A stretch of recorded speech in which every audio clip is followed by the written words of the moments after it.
What's up? What's happening, folks? Welcome back to the channel Sports, Life, and Politics TV. I'm Samuel Koppel, YouTube's #1 couch detective, and I'm here for the Cowboys news. And here recently, I seen a clip of Michael Parsons doing an interview, and he said some profound things, some things that raised my eyebrows. Now, anybody who knows me and follows the channel, they know that I'm from Dallas. And I started out as a Cowboys fan and a fan of many teams and sports, but I gave up my fandom a long time ago. I'm no longer a fan of any man or any team, but I do root for particular teams. Dallas Cowboys, Dallas Mavericks, Texas Rangers. I might root for a particular boxer or this, that, and the third, but I'm no fan. I am not fanatical about none of this anymore. It's all entertainment to me. Yeah, my team lose, I'm not sad. I don't poke a lip out or none of that, but I've always been extremely critical of the Dallas Cowboys. And as you can see on the screen, this clip in the middle, Dallas Cowboys have the most delusional fan base in sports history. I made that video, if I'm not mistaken, maybe 11 months ago. The Cowboys dumpster fire is a celebration. I've been ultra critical of the Dallas Cowboys. I'm no fanboy. Dak Prescott, as you can see at this other one at the bottom, Dak Prescott is not the Cowboys' future quarterback. Now, year to year things can change. Do I believe they can win a Super Bowl with Dak Prescott?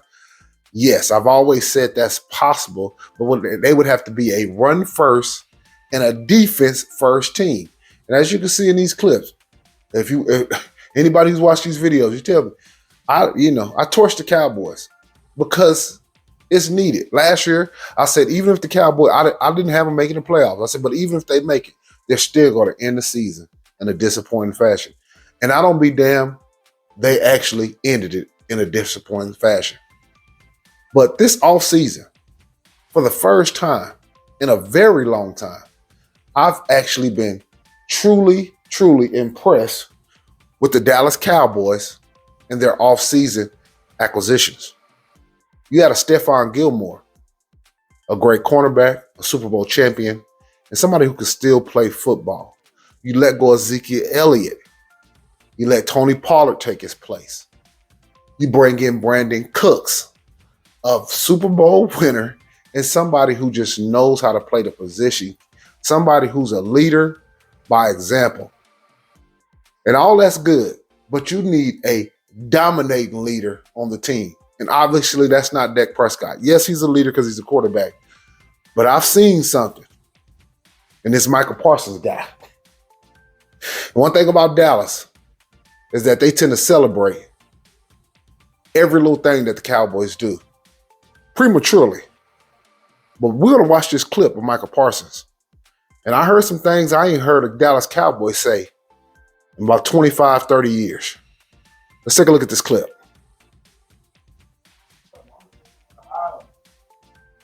You know what I'm saying? I'm gonna take you to the island. I want to see how you gonna be able to swim.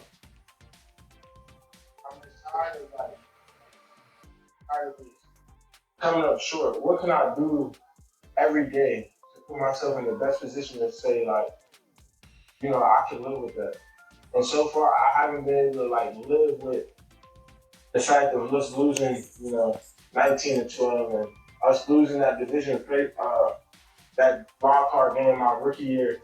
And you hear Michael Parsons say he can't live with that because I think some of us understand.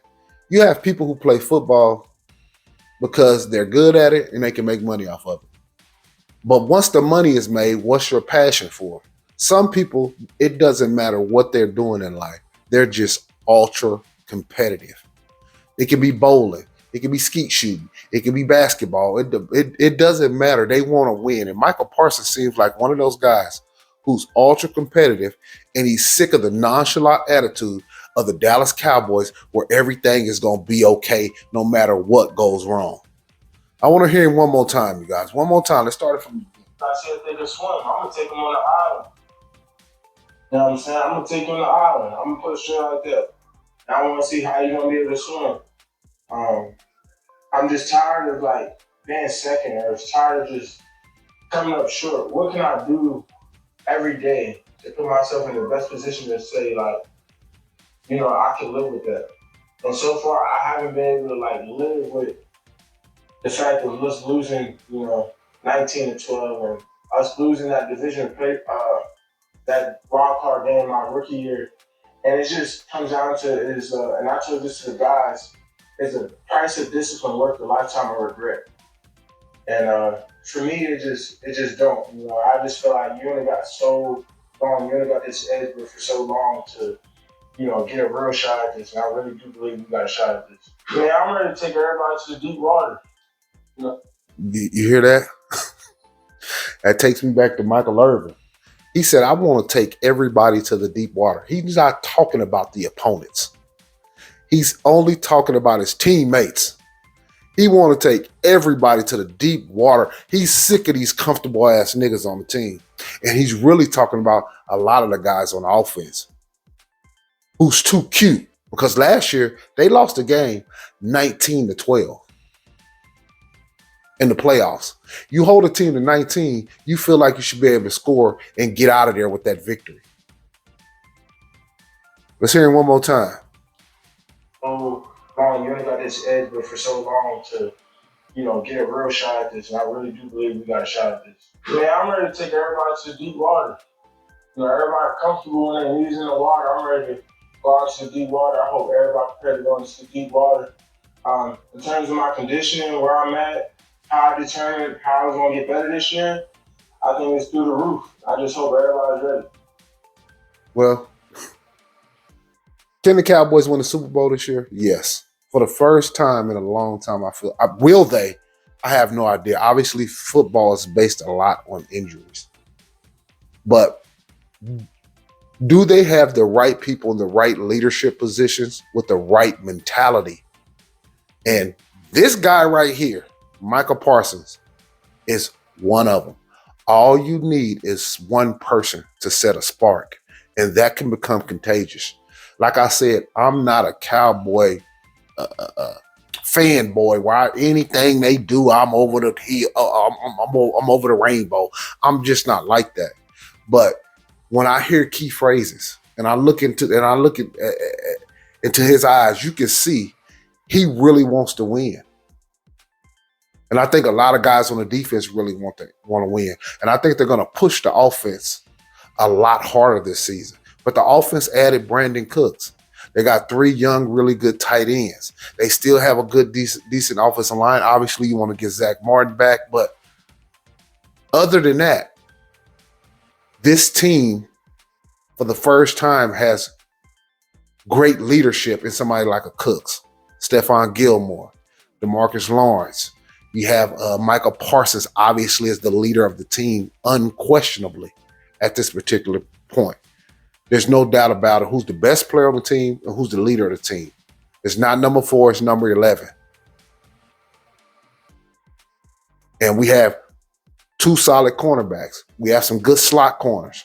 The linebacker position is a little iffy, but the safety position is solidified.